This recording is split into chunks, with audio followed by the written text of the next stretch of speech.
మాకెంత ఓపికగా నేర్పిస్తున్నారంటే 48వ పాట 3వ యజ్ఞంలో అన్నమాచార్య కీర్తనలో ఇతరులకు నిన్ను నేరుగా తరమా,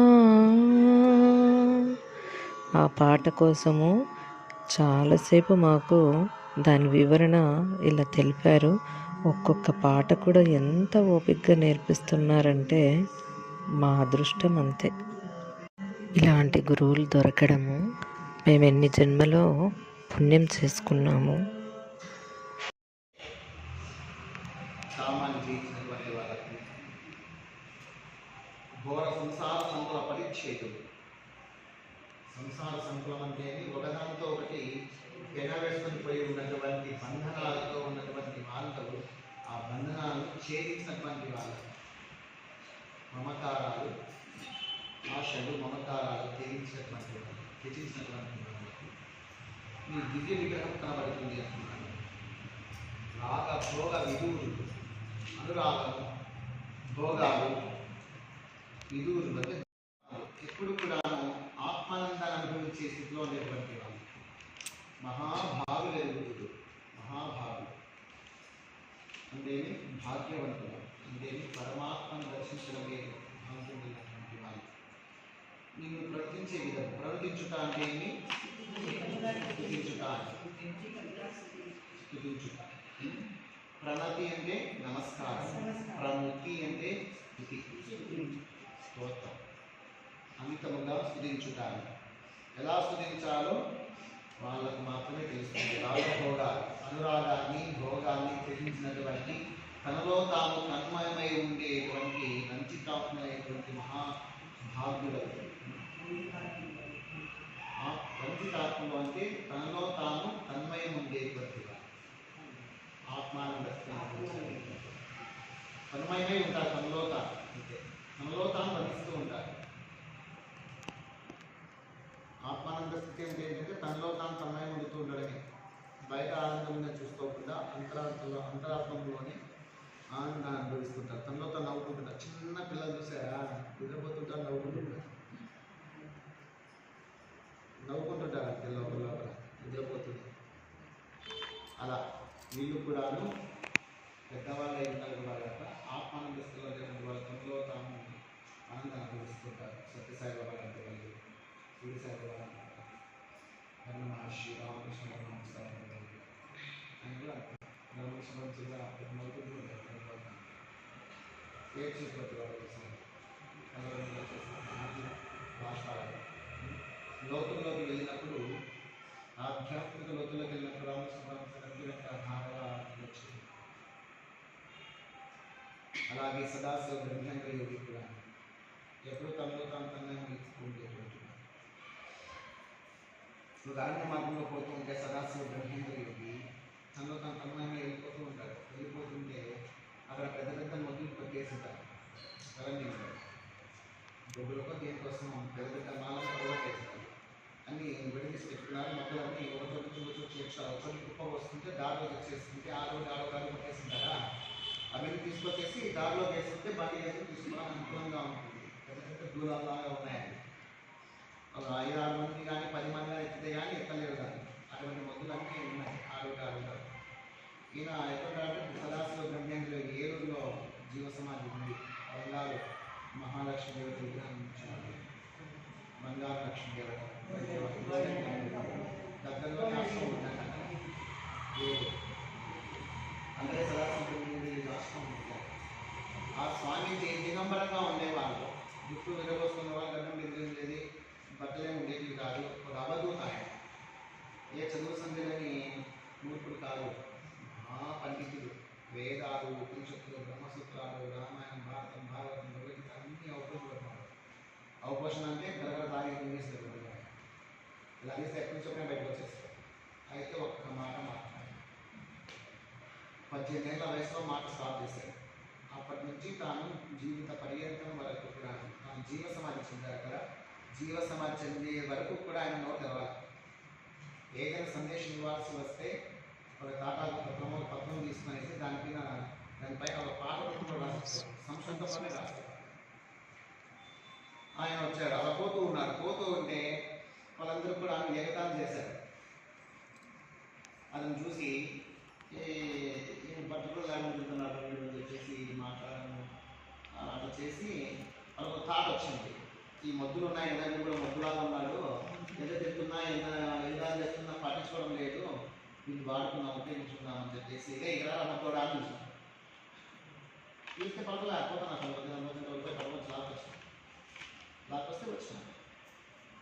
ఆ ముద్దకి నలుగురు కలిసి భుజం పెట్టి నలుగురు ఎత్తి భుజం మీద పెడితే అలాగే మోసుకుంటూ తీసుకుని పోయేసి అక్కడ వేరే ప్లేస్ వచ్చాడు. మళ్ళీ అన్ని మొద్దులు ఎక్కడ ఇవన్నీ ఎత్తించారు. 10 మంది పట్టిన మొద్దులు కూడా ఎత్తారు. తీసుకుని పడేసి అన్ని ఒక్కొక్కలా పడేసి పని అయిపోయింది కాబట్టి ఆయన వెళ్ళిపోతున్నాడు. పట్టించుకొని వెళ్ళిపోతుంటే కనీసం వాళ్ళకి ఇంకిత జ్ఞానం ఉండాలి. అరే ఇంత పని చేయించుకున్నాము, తిన్నారా తాగినారా దీన్ని ఇద్దాము అని కూడా ఆలోచన చేయాలి. ఆ నడక చూడు, ఆ జుట్టు చూడు, ఆ గడ్డం చూడు, ఆ ఈపు చూడు, పట్టుకోలేదు అవధూత అది పరిశీలిస్తుంది.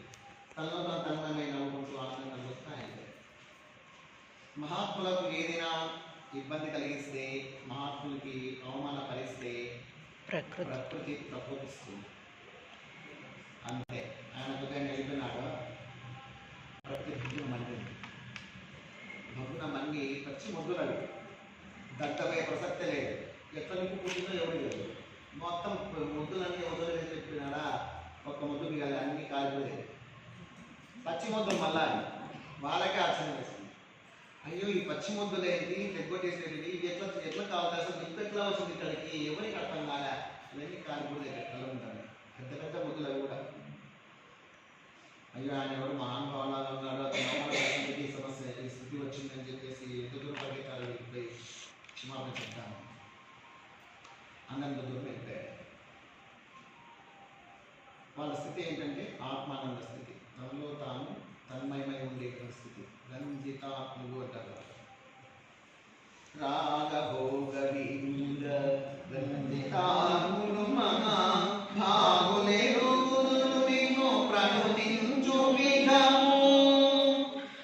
ఆయన ఎన్ని సంకీర్తనలు రాశాడంటే సదాశివ ఖండేంద్ర యోగి ఆ జ్ఞాన సంబంధమైన సంకీర్తనలే సంస్కృతంలోనే రాశాడు. కొన్ని సంకీర్తనలు మీ దగ్గర ఉన్నాయి, స్వామీజీ బుక్లో కీర్తనలు ఉన్నాయి. చాలా మధురమైన సంకీర్తనలు, ఆత్మజ్ఞానాన్ని ప్రత్యేగాత్మ గురించి చాలా చక్కగా చెప్పారు. అంత సంస్కృతంలోనే పాటలు సులభంగానూ అర్థమవుతాయి. అలాంటి కీర్తనలు రాశాడు ఆయన. ప్రణుతిస్తున్నాడు ఆత్మదేవుడు, ప్రణుతించినాడు అంటే స్తుతించినాడు. ఆ సంకీర్తన ద్వారా వాళ్ళకు మాత్రమే తెలుస్తుంది ఆయన స్తుతించగలగాలి. ఆగమోక్త ప్రకారాభిగమ్యులు మహాయోగులెను గురురు నీ ఉండేటి భూమికి. ఆగమోక్త ప్రకారాభిగమ్యులు, ఆగమములు అంటేమి ఆగమ శాస్త్రాలు, పూజా విధానం గురించి తెలియచెప్పేటటువంటి శాస్త్రాలు. నిగమములు అంటే వేదాలు.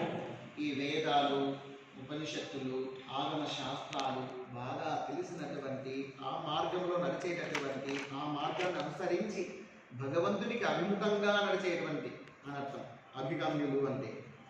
ఆగమోక్త ప్రకారాభిగమ్యులు, ఆగమ శాస్త్రాల ప్రకారము నడుచుకొని పరమాత్మ వైపు సంచలించేటువంటి వాళ్ళు. పరమాత్మ వైపుకు అభిగమ్యం అంటేమి అటువైపు నడిచేటువంటి వాళ్ళు. ఇంకా ప్రపంచం వైపు కాదు వాళ్ళ దృష్టి ఉండేది, పరమాత్మ వైపునే వాళ్ళ దృష్టి ఉంటుంది. అటువంటి మహాయోగులెరుగుదురు నీ ఉండేటి ముని. ఓ పరమాత్మ నీ ఉండేది వాళ్ళకు మాత్రమే తెలుస్తుంది, ఇతరులకు సాధ్యమా? పరమ భాగవత పద పద్మ సేవానిగా భరులెరుగుదురు నీ పలికేటి పలుకు. పరమ భాగవతులైనటువంటి మహాత్మ యొక్క పదపద్మ సేవ అంటారు. నారదుడు, తుంగురుడు, ప్రహ్లాదుడు, ధ్రువుడు, వీళ్ళు భాగవతులు అంటారు, భాగవతోత్తములు అంటారు. ప్రహ్లాదుడు, నారదుడు, ఉద్ధవుడు, పరాశరుడు, అలాగే పుండరీకుడు, అంబరీష్ మహారాజు, ఇలాంటి వాళ్ళందరూ కూడా భాగవతోత్తములు. ఈ మహాత్మ యొక్క పాద పద్మాలను కూడా స్మరించే వాళ్ళ సేవ వాళ్ళ సేవా భాగ్యాన్ని పొందినటువంటి మహానుభావులకు మాత్రమే సాధ్యం. అంటే దాసాను దాసులుగా వ్యవహరించేటువంటి వాళ్ళు, నిరహంకార స్థితిలో ఉన్నటువంటి వాళ్ళు, అటువంటి మహాత్ములకు మాత్రమే తెలుసు నీ పలికే పలుకు ఎలా ఉంటుందనేది అటువంటి వాళ్ళకు తెలుస్తుంది. పరగు నిత్యానంద పరిపూర్ణ మానస, నిరంతరము నిత్యానందులుగా ఉండేటువంటి వాళ్ళకు పరిపూర్ణ మనస్సు కలిగినటువంటి వారు. అంటే కల్మషం ఉండదు, లోటుపాటు ఉండదు. దాంట్లో అయ్యో నాకు ఆ కోరిక వెళ్తీ ఉంది, నాకు అయితే నెరవేరాల్సి ఉంది, నాకు ఈ బాధ్యత ఉంది, అది తీరాల్సి ఉంది, ఇవన్నీ అసంపూర్ణమైనవి. మనస్సు సంపూర్ణంగా లేదు, అపరిపక్వంగానే ఉంది, అపరిపూర్ణంగానే ఉంది. పరిపూర్ణ మనస్సు ఉన్నటువంటి వాళ్ళకి ఏ కోరికలు ఉండవు, తృప్తిగా ఉంటారు. దాన్ని పరిపూర్ణ మనస్సు అంటారు. అలాంటి మా పరిపూర్ణ మానస స్థిరులు ఎరుగుదురు నిన్ను తిరువెంకటేశ. పరిపూర్ణమైన మన మనస్సు, నిండు మనస్సు, నిర్మల మనస్సు, ప్రశాంతమైన మనస్సు, విశాలమైన హృదయం ఉండేటువంటి వాళ్ళకు మాత్రమే, అటువంటి స్థిరమైన మనస్సు ఉండేటువంటి వాళ్ళకు మాత్రమే నేను తెలుసుకునే తెలివి తెలుస్తుంది, నేను తెలుసుకునే తెలివి వస్తుంది. అంతే తప్ప ఇతరులకు నేను నేరుగా తరమా సదత సత్యం సంపూర్ణ